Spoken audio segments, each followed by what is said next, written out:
The human mind may be the last great mystery of the human race. We know less about the mind than we do about the ocean or space combined. The mind of a child is even more complex. So why so many tantrums? How are chicken nuggets more tasty when shaped like dinosaurs? Why do we have to watch another episode of Peppa Pig? Thankfully, Pixar has helped us parents out with Inside Out 1 and 2. We talk about these movies and more on this episode of Three-Dimensional Dads. Exploring fatherhood in the next dimension. I'm Jay. I'm Derek. And I'm Ian. And I really think that we should get Neil deGrasse Tyson to read our intros from now on, because that intro was very, very National Geographic. Sure. Hey, with AI, we can do anything. We can go do that right now. I'm weird. And you know what's weird is emotions in our children. Those are really weird. I like the pivot, Jay. That was a great pivot. That was quite the transition. Listen, I'm trying my best. You know, I'm the dad of a 7-year-old girl. Sometimes things are really confusing, but they're not confusing for me so much as they are for her. I think kids trying to deal with their emotions is the great war. It's like the Spartans and the Athenians. It's like the most difficult war in the history of time. Like, how do kids deal with emotions? Because they're not born with the tools. You know, even adults, we're not born with the tools to deal with our emotions. So I thank goodness that Pixar, in their infinite wisdom, because they do have infinite wisdom. Have you seen Toy Story? I mean, that movie is brilliant, all three of them. They have given us a film to help us understand how our kids emote and how they deal with their emotions. And it's called Inside Out, starring the great Amy Poehler from Parks and Recreation, SNL, and then a whole cast of wonderful, wonderful actors. So let me just really quickly, because some of our listeners might not have seen these films, but I'm going to give you like a little synopsis, right? So both movies, Inside Out and Inside Out 2, they're about the emotions inside of our kids. And basically they're personified: joy, sadness, anger, disgust, fear, anxiety, ennui, which is boredom. All these things are personified in the brain of this little girl named Riley. And you have two movies. The first one, she's about, I think, 9, 10, 11, somewhere around there, but definitely preteen. And her dad gets a new job and he has to move across the country. And this really sets into motion a process for Riley of change. And she has a real hard time dealing with it. And we see that in her emotions and the way they act within her brain, and the idea that her core memories now are being affected. And eventually, I mean, it's Pixar. At the end of the film, everything kind of gets resolved-ish. And, you know, we're kind of left with a nice, sweet ending, which is something Pixar does really well. The moral of the first story, though, is about sadness. And basically, without sadness, you don't have joy. It changes how you feel emotions, right? Like, knowing your emotions makes you appreciate them even more. So, and it can amplify them, stress, anxiety, and joy and gladness. And that's really what the first movie is about. Yeah, and to also just, you know, paint the Pixar picture, right? So when we're saying emotions, like the cartoon version of it is there's actually like this control board, and each emotion is like a character in this movie, right? So you have anger, you have sadness, you have joy, and then you have fear, right? So, and they're all different characters. But what's really important into like what you were saying, Jay, is that this girl, Riley, just discovers that, you know, without sadness too, you don't have joy. And joy and sadness, who are two characters, joy always wants to be taking over. She wants to be in control because she feels that if Riley's joyful all the time, then things will be happy.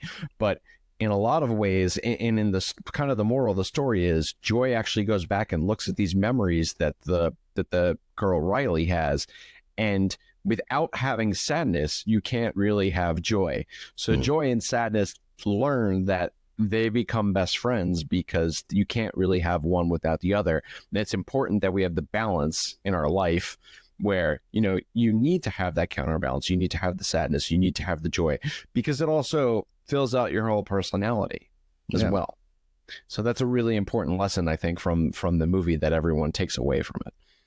Right. And I love how big the emotions are, too. It's like, yeah. I have two daughters, and their emotions are huge. Mm-hmm. It's like, they don't feel a little bit. They feel either joy all the way to a 10 or all the way to a 10 with sadness. And I thought that was awesome. And I love Pixar so much. And I loved Ratatouille, how they visualized flavor.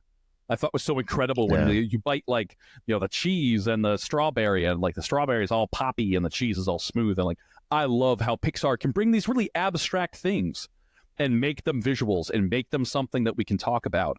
I think that's incredible. I love the personifying really cool. The characters, like who's driving the ship.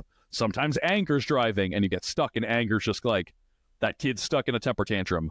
Or, I love that. And the memories being pearls, I thought too were so awesome. That memories do have these emotions tied to them. And I thought that was the coolest thing ever. Because some emotions are pure happiness, or some are sadness. There's always an emotion with the memory. But my favorite too is when they get tinged. Is that the emotion that's pure joy, once she moves, she's sad and she's missing her friends. So that happy hockey memory turns into like a little tinge with sadness. Mm-hmm. And I love that, that helped me talk to my daughters about grief when I lost my dad. Is that talking about him made me sad. Remembering things about him now was not just pure joy. It was sadness in there too. And so I thought that was this was such a great movie for me to be able to talk to my daughters about hard things. And I thought that was awesome. And I also love that Riley, eventually talks to her parents, talks through her emotions. I think it's also really awesome. Yes. It's not just what she's experiencing, it's also her parents are a big part of these movies too. Kind of at the bookends, beginning at the end. But that's great. And these movies made a lot of money. A lot of money. And what happens when movies make a lot of money? They make sequels. Yeah. Yep. They make sequels. Yes. So recently Inside Out 2 came along. And so this is a story really about teenage Riley facing adolescence. So it really deals with friendship groups and the understanding of like how you establish yourself. It includes her a sense of self as a friend, as a hockey player, and as an individual. Riley's, puberty emotions kick in. Literally, there's a new button that appears on the console board, and the alarm goes off, and it's puberty. And Joy immediately tries to like take it and whip it across. And there's this construction scene that happens basically in Riley's mind, because they're like making way, coming through, everything's changing. Here comes puberty, whether you want it or not. Yeah. Yes. And so there's a whole new set of emotions that come. So it's not just the 4 characters from the first movie, but then you have in addition characters of anxiety, embarrassment, guilt, and I think the other one was ennui. Ennui, yes, ennui. Boredom, because we know that teenagers are so boredom. Yes, I'm a tortured artist. Yeah. There was made cool jokes about nostalgia, and they were like, "Not yet. You're coming like the next movie." The emotion of nostalgia really came with like, "Do you guys remember the time?" Like, not yet. Not until one of Riley's friends goes to a wedding for the first time. It was like one of those jokes. So the movie's thematically the same. It is. And some of the criticism in the reviews have been it's kind of the same movie. But here's the thing. The context is different. Because as a child age, now I don't want to get all Jean Piaget on you and dropping my psychology cred here. But there's different stages in development and growth. And we are now in a different stage. We are in the puberty stage. So yes, thematically the same, context different. And the results are similar. What happens? Young kids have big emotions. Teenagers have very big emotions, and I work with teenagers, and I've seen their emotions get really big. And as a 6'3", 300-pound man, sometimes it's terrifying to see kids have emotions. I'm kidding. No, kids do have big emotions, and the different things about adolescent emotions is that the amplifiers turn up the volume even higher, and it's a combination of their social structures are changing, their sense of self is changing, their neurotransmitters, instead of like little drops, it's like someone's dropping the Homer bucket from Home Depot of emotional juice into the cauldron there. Oh, yeah. It's a lot. It is a lot. And that's kind of, full disclosure, I did not see Inside Out 2 because I could not get my daughter to go see it because she does not want to sit in the movies for 90 minutes. You've got to be in the right place to see it. You got to be emotionally ready to watch that movie. I am not above bribery. I think when I get back from my trip, I am going to try to bribe my child to go see this film with me because I really think it'd be good for her for reasons we'll talk about in a little bit. But yeah, teenage emotions are amplified, and that's what this movie covers. Yeah, they actually say that, when you talk about brainstem growth and things, that the amount that a child's brain grows when they're going through the terrible twos at that stage is the same, if not, it's at a different level when a kid is going through puberty, all the way till they're 25. Like your brainstem doesn't like stop growing, right? So you are literally getting the same emotions from like teenagers as you did when your kids are like in the terrible twos and things. Facts. So I will say I was skeptical of the movie because Pixar just came out with Turning Red, and it covers, I was afraid it was going to really cover the same content and the same themes, but I really enjoyed a lot of the alliteration that they did with the emotions in this movie, and it was a different take on it. Yep. So the movie is concentrated in the course of a weekend, and I think that also amplifies the emotions as well.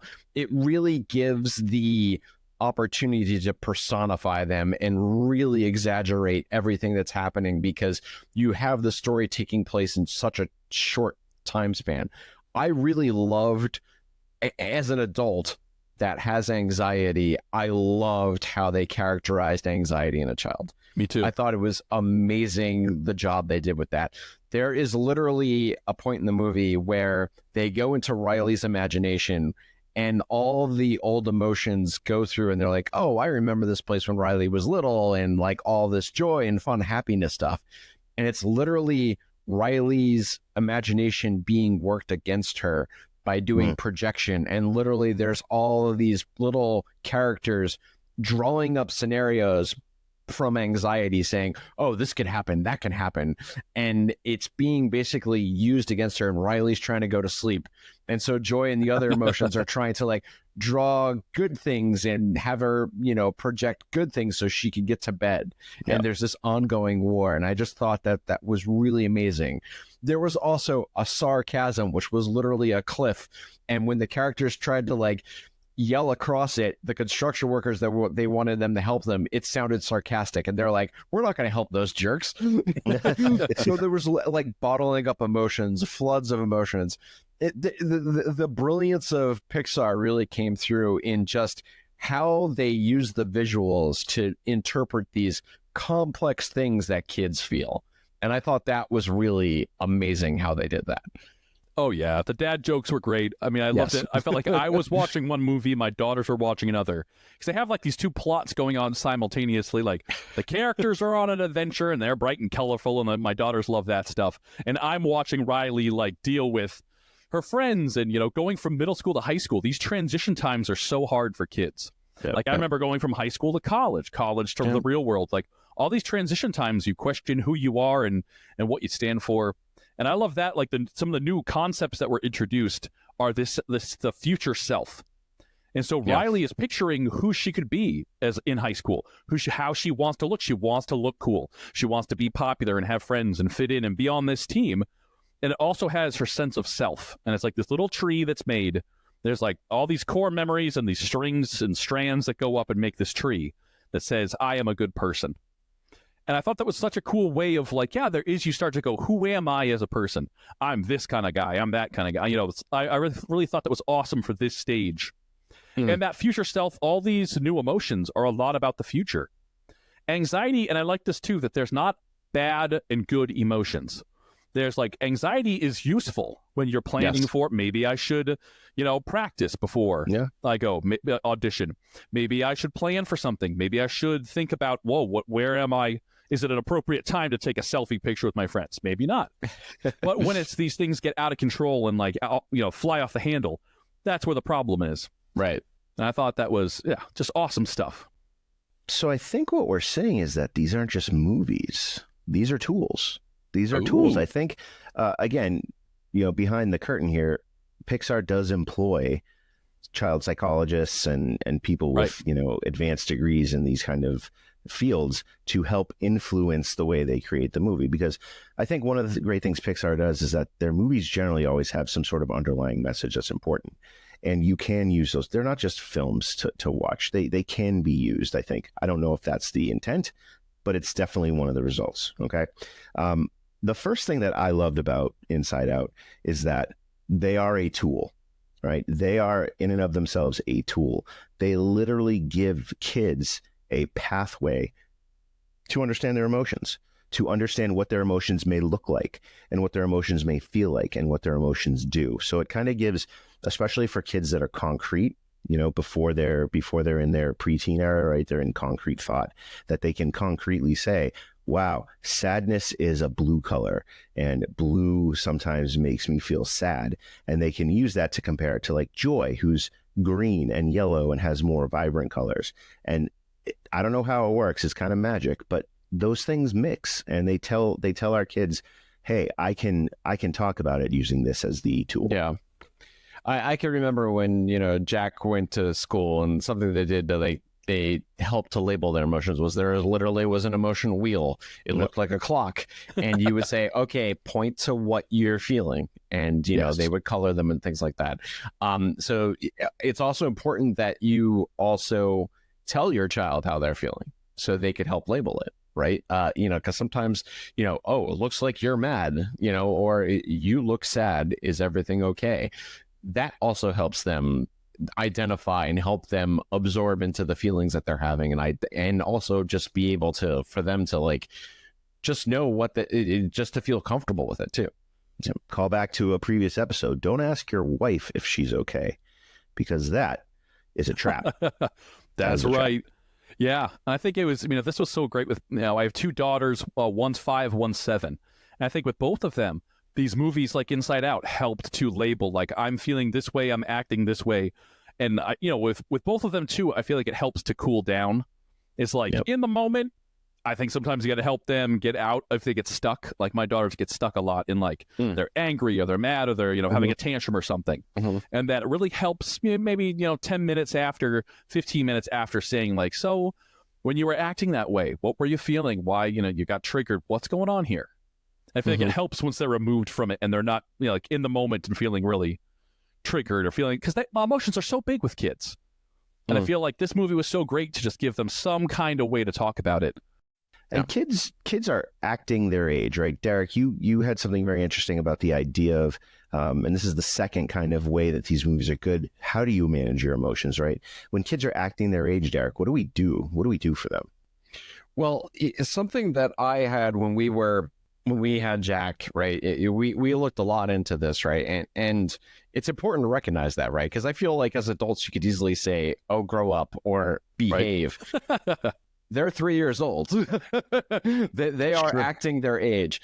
Something that I had read is that you should try to match your child's energy. So they also recognize that, what they're going through is a big deal, right? So if someone's mad, you'd be like, oh my God, you're really mad.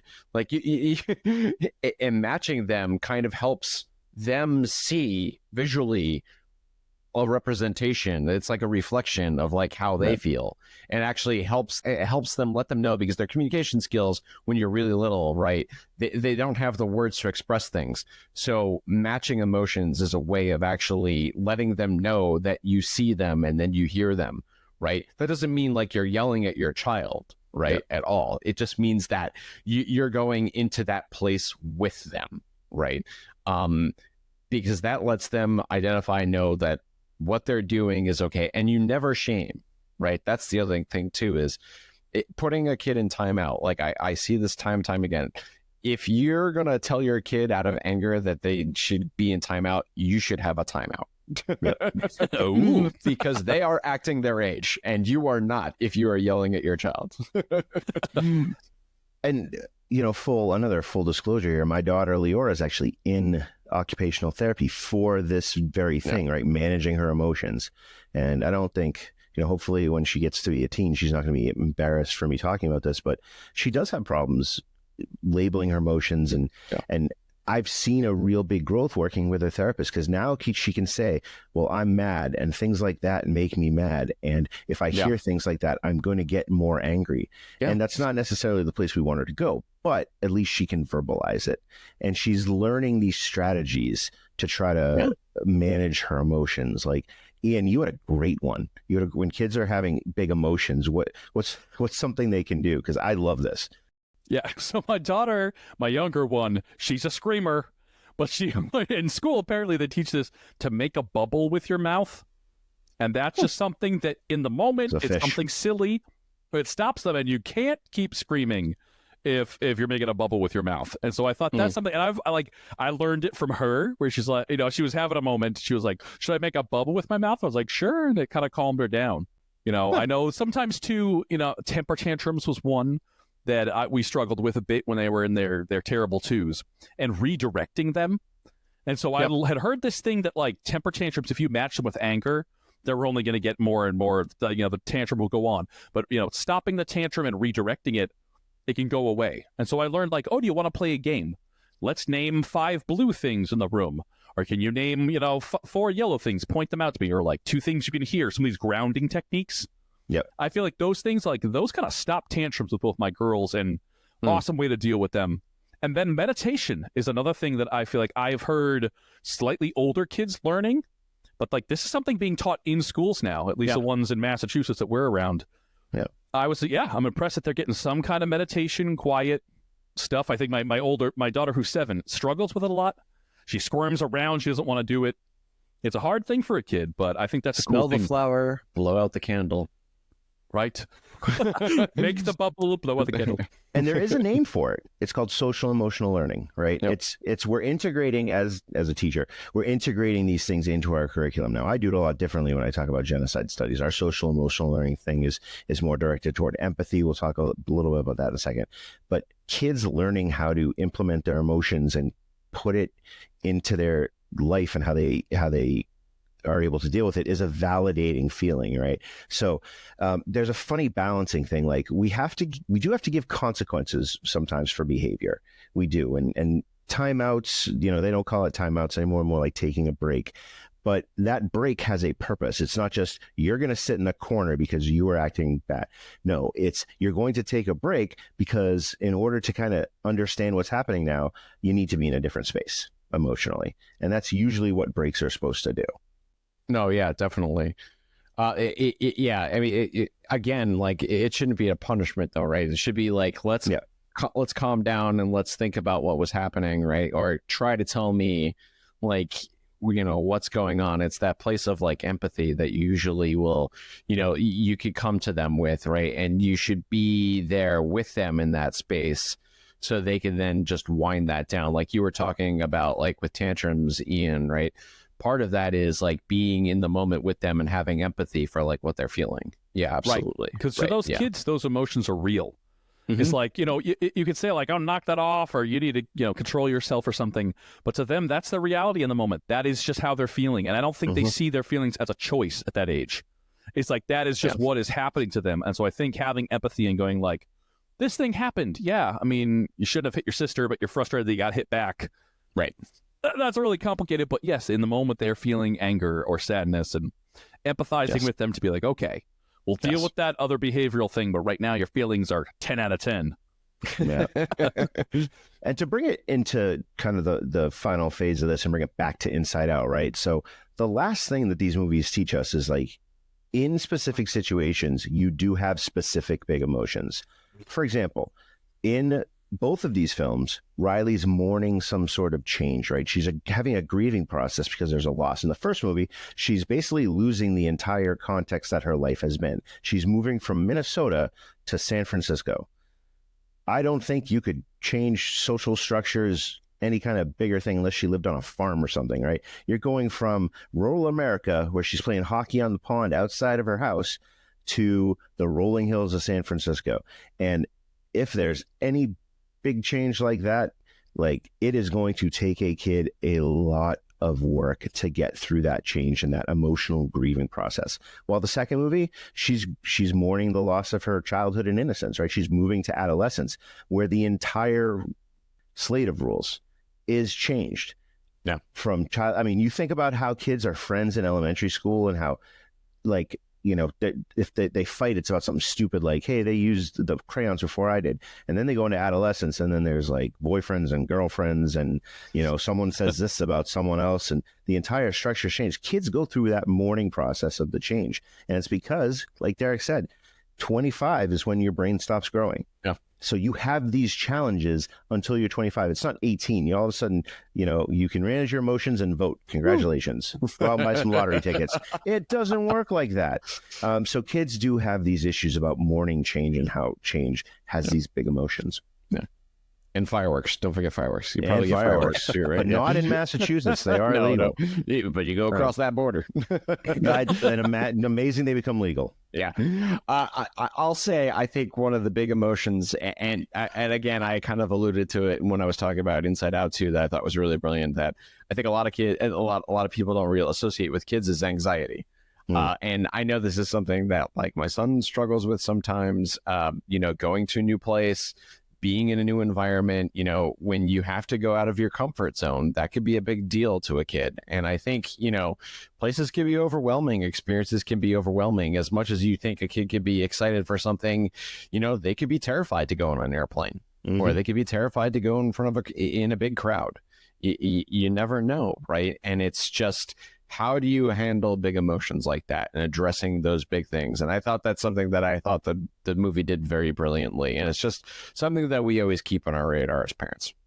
Yes. And with Inside Out 2, the night before, my daughter had a soccer tryout. And she got really overwhelmed with her cleats, putting them on, finding all the things she needs, her gloves, her cleats, her shin guards. So she was kind of having, a little difficult time in the car on the way there. And it was a really stressful time.